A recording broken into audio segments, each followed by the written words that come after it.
ভেষজ গুণে ভরপুর আলকুশি।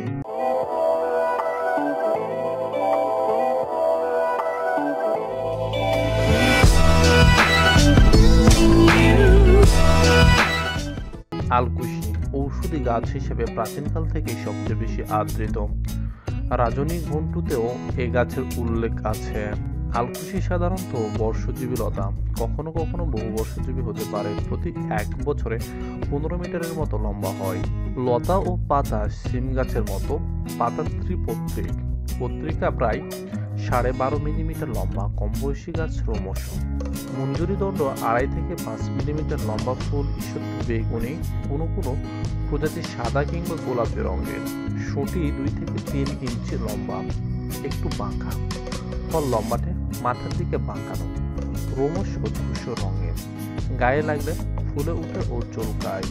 এই কুখ্যাতির জন্য গ্রামের মানুষ খুব একটা কাছে ভিড়ত না। 6-7টি বীজ থাকে শুঁটিতে, ধূসর রং, কোনোটি কালো।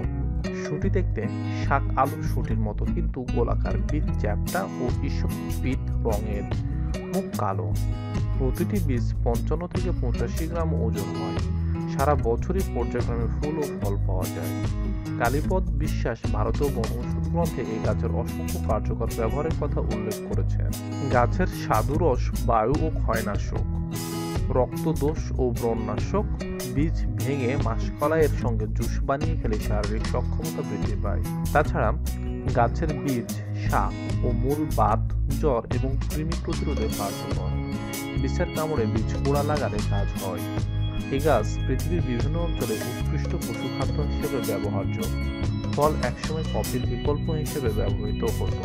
আয়ুর্বেদ মতে এর বীজ রক্তদোষনাশক, শুক্রবর্ধক, বায়ুনাশক। এছাড়া পার্কিনসন্স রোগের ঔষধ হিসেবে এই গাছের বীজ ব্যবহার করা হয়। নিয়মিত আপডেট পেতে আমাদের চ্যানেল সাবস্ক্রাইব করুন।